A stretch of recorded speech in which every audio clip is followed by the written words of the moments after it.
L'anémone du Japon ou l'anémone UPN6 ou aussi appelée hybrida.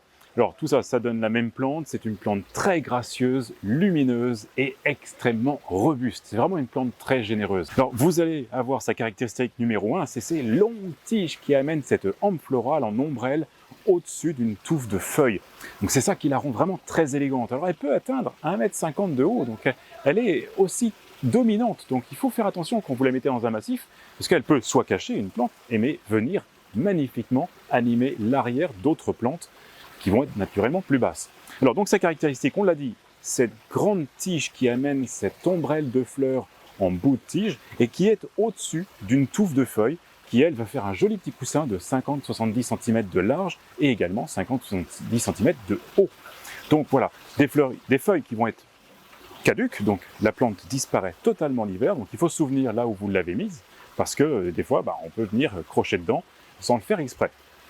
Donc voilà, une plante qui disparaît, qui réapparaît au printemps. Au niveau du sol, voilà, c'est là toute la qualité de la plante. Il faut absolument un sol humide.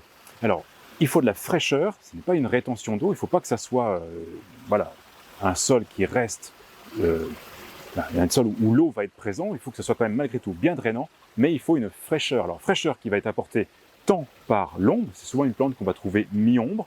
Vous pouvez la trouver plein soleil, elle sera magnifique plein soleil, mais il faut que le sol soit très humifère.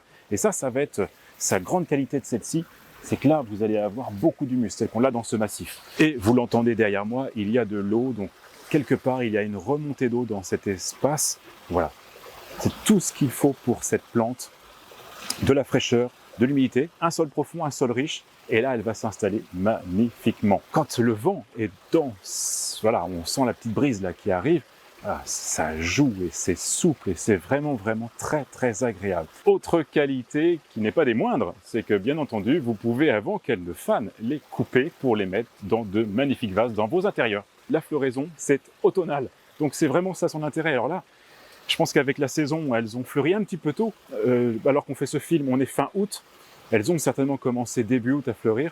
En règle générale, c'est mi-août, mais ça va nous emmener avec des floraisons assez longtemps dans la saison, jusqu'au mois de novembre. Les boutons vont quand même se succéder. Alors là, elle est bien ouverte, bien fanée, celle que j'ai prise comme exemple aujourd'hui, mais vous pouvez avoir des boutons qui vont arriver et qui vont régénérer cette couleur malgré tout jusqu'au mois de novembre. Voilà, anémone du Japon, j'en ai bien.